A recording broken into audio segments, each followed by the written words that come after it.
رسول اللہ صلی اللہ علیہ وسلم اور فرشتوں کی دعاؤں سے محرومی۔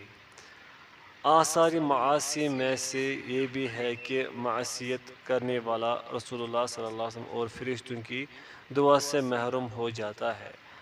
اللہ تعالیٰ نے رسول اللہ صلی اللہ علیہ وسلم کو یہ حکم فرمایا ہے کہ ایمان والے مردوں اور عورتوں کے حق میں آپ صلی اللہ علیہ وسلم استغفار کرتے رہے۔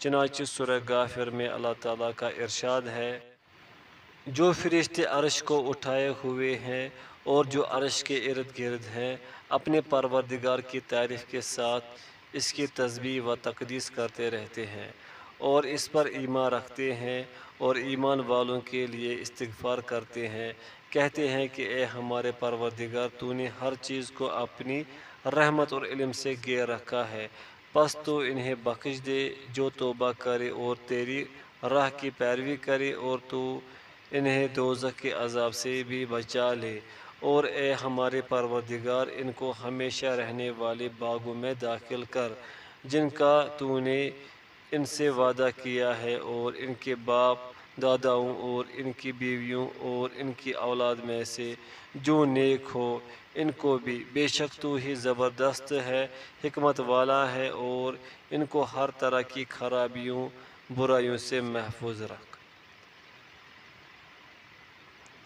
فرشتوں کی یہ دعا ان ایمان والوں کے لیے ہے جو مذکورہ صفات سے متصف ہوں اور کتاب اللہ اور سنت رسول اللہ کی اتباع کرے۔ پس جو لوگ مذکورہ صفات سے متصف نہیں ہے، اس دعا میں شمولیت کی ہرگز توقع نہ رکھے۔ گناہ گاران امت کا اخروی انجام۔ معاصی کی کچھ سزائیں وہ ہیں جو امام بخاری رحمۃ اللہ نے اپنی صحیح بخاری میں سیدنا سمرہ بن جندب رضی اللہ عنہ سے روایت میں بیان کی ہے۔ وہ کہتے ہیں رسول اللہ صلی اللہ علیہ وسلم صبح کی نماز کے بعد صحابہ رضی اللہ عنہم سے اکثر دریافت فرماتے کہ آج رات تم میں سے کسی نے کوئی خواب دیکھا ہے؟ صحابہ رضی اللہ عنہ میں سے جن لوگوں نے خواب دیکھا ہوتا وہ اپنا اپنا خواب بیان کرتے۔ ایک دن صبح کو خود رسول اللہ صلی اللہ علیہ وسلم نے بیان فرمایا، آج میرے پاس دو آدمی آئے اور مجھے اٹھایا اور کہا، آپ صلی اللہ علیہ وسلم ہمارے ہمراہ تشریف لے چلے۔ میں ان کے ہمراہ ہو لیا۔ جب ہم آگے چلے تو دیکھا کہ ایک آدمی چٹ لیٹا ہوا ہے اور اس کے پاس ایک شخص پتھر لے کر کھڑا ہے اور اس کے سر پر زور سے مار رہا ہے، جس سے اس کا بیجا دماغ نکل پڑتا ہے۔ وہ ہر چند اپنے سر کو بچاتا ہے لیکن بچا نہیں سکتا۔ پھر وہ آدمی پتھر کو اٹھاتا ہے، اتنے عرصے میں اس کا سر کچلے جانے کے بعد دوبارہ اصلی حالت میں آ جاتا ہے۔ پھر وہ اسے مارتا ہے اور اس کا وہی حال ہو جاتا ہے جو پہلی مرتبہ ہوا تھا۔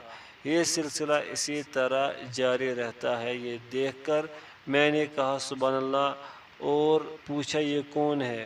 انہوں نے کہا آگے تشریف لے چلیے۔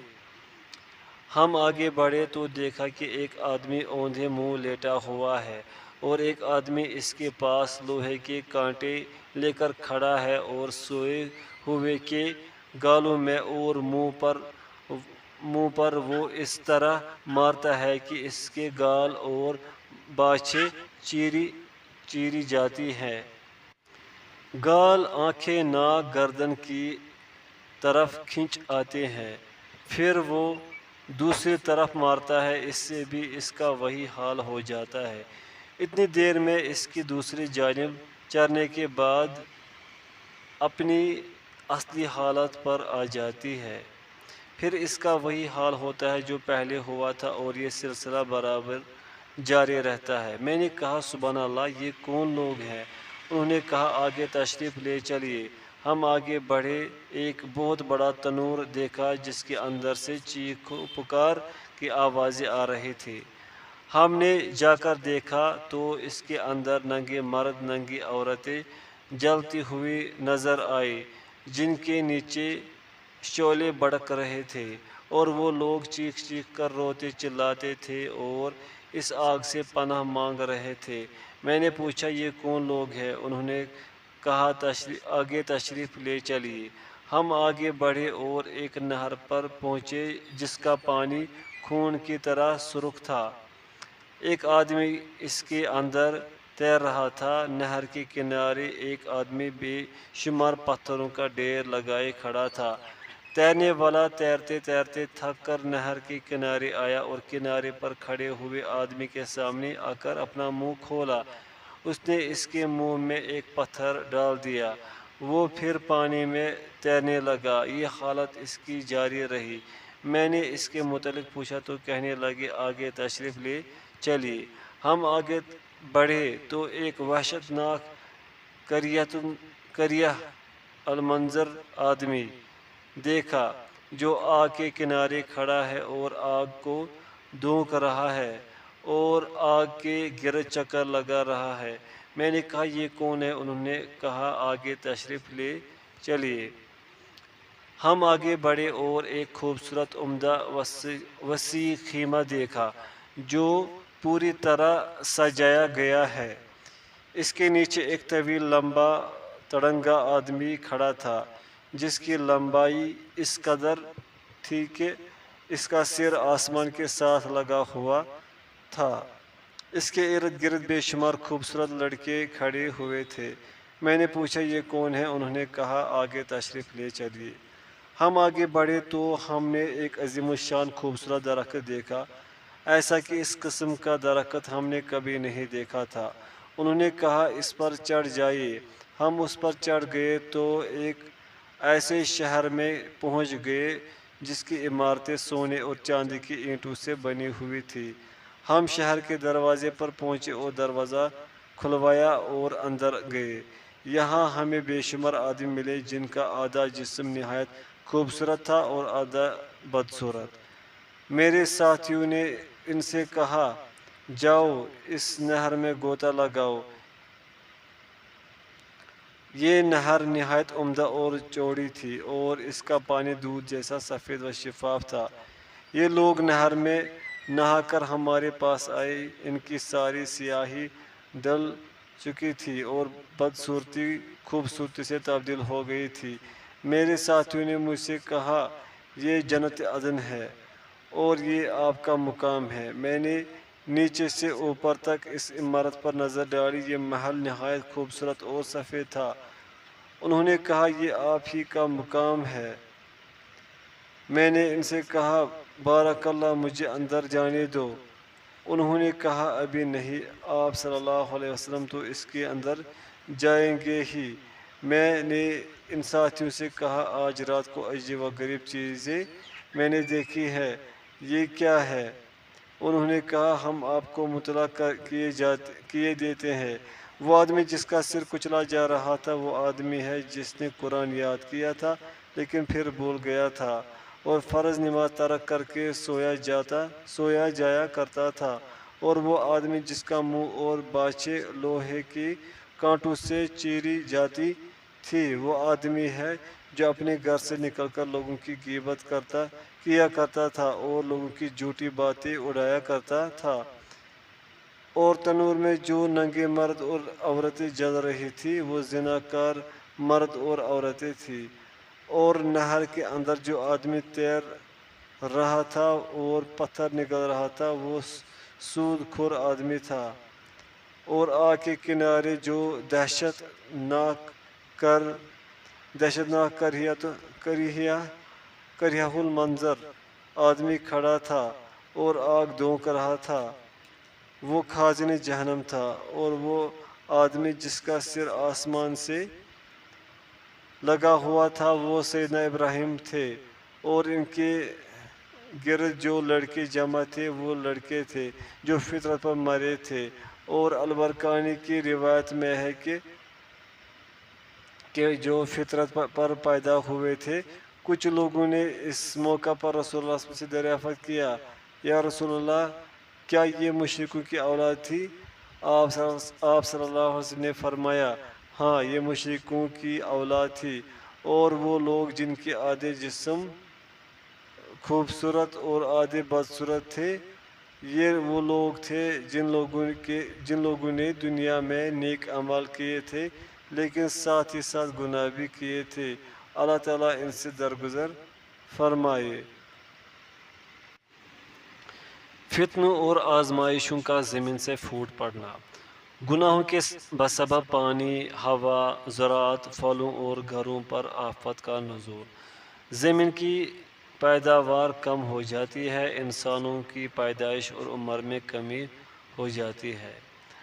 آثار معاصی میں سے یہ بھی ہے کہ زمین پر مختلف قسم کی آفتیں نازل ہوتی ہیں۔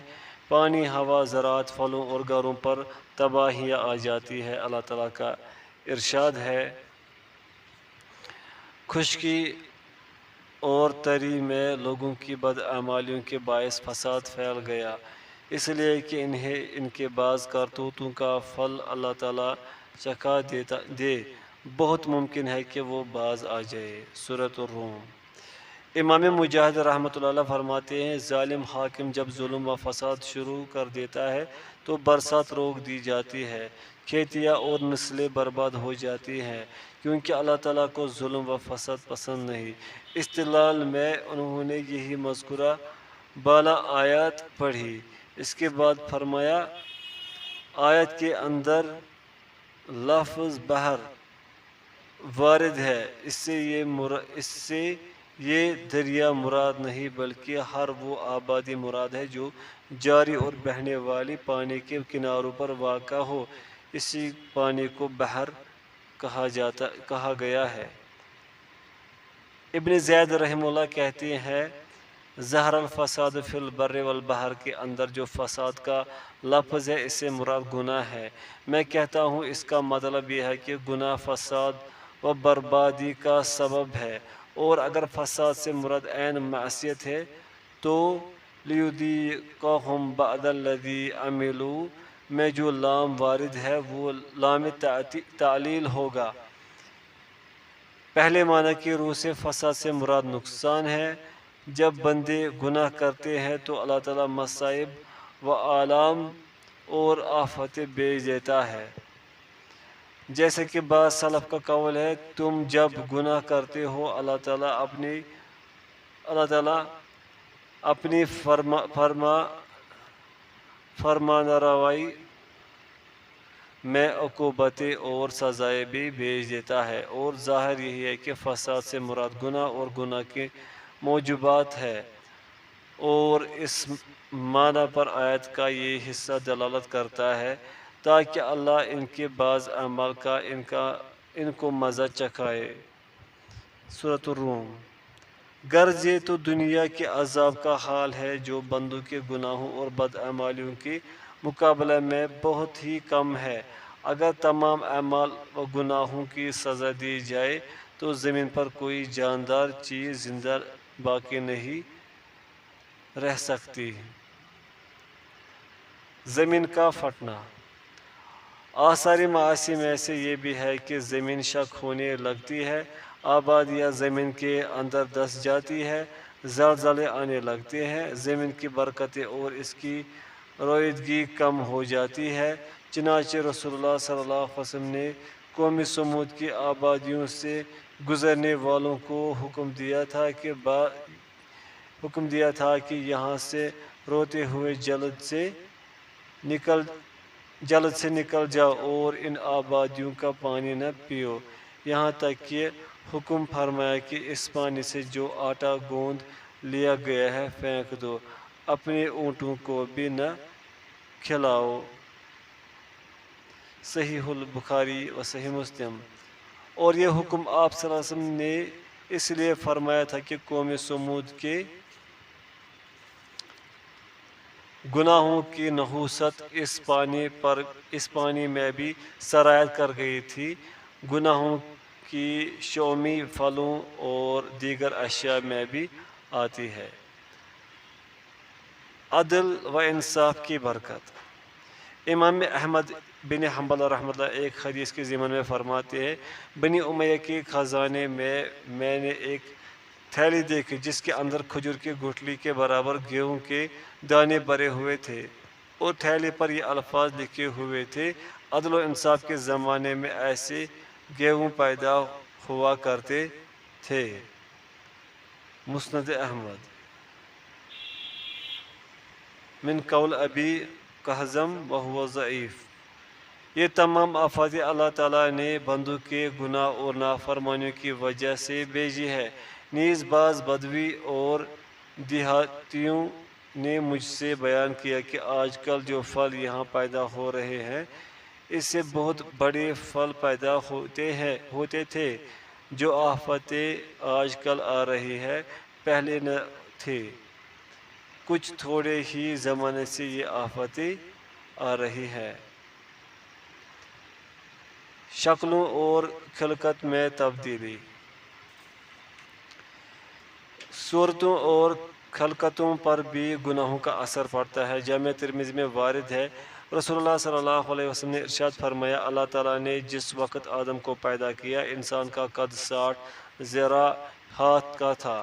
یہ قد کم ہوتے ہوتے وہ رہ گیا جو تم آج دیکھتے ہو۔ صحیح البخاری و صحیح مسلم۔ جب اللہ تعالیٰ ظلم، بجور، خیانت، فسق و فجور سے زمین کو پاک کرنے کا ارادہ فرما لے گا تو اہل بیت نبوت میں سے اپنے ایک بندے کو بھیجے گا۔ یہ آ کر زمین کو عدل و انصاف سے پر کر دے گا۔ جس طرح آج یہ زمین ظلم بجور سے پر ہو گئی ہے، اس وقت پھر سے عدل و انصاف سے پر ہو جائے گی۔ یہ مسیح آ کر یہود و نصارہ کو قتل کرے گا اور وہ دین جسے لے کر اللہ تعالیٰ نے اپنے رسول کو بھیجا ہے پھر قائم اور مضبوط ہو جائے گا۔ زمین اپنی برکتیں اگلنے لگے گی جس طرح کہ وہ پہلے اگلتی تھی، اور اس قدر برکت ہوگی کہ ایک انار سے ایک پوری جماعت سیر ہو جائے گی۔ انار اس قدر بڑا ہوگا کہ اس کے چھلکے تلے ایک جماعت سایہ لے سکے گی۔ انگور کا ایک خوشہ اس قدر بڑا ہوگا کہ وہ ایک اونٹ کے بوجھ کے برابر ہوگا، اور ایک بکری کا دودھ ایک جماعت کو سیراب کر دے۔ صحیح مسلم۔ یہ برکت اس لیے ہوگی کہ زمین جب گناہوں سے پاک ہو جائے گی تو اللہ تعالیٰ کی ان برکتوں کے آثار نمایاں ہوں گے جو گناہوں کی وجہ سے سلب کر لی گئی تھی۔ اس میں شک کی گنجائش نہیں کہ جو عقوبتیں اور سزائیں کہ اگلی امتوں پر نازل ہوئی تھی ان کے اثرات آج بھی موجود ہیں۔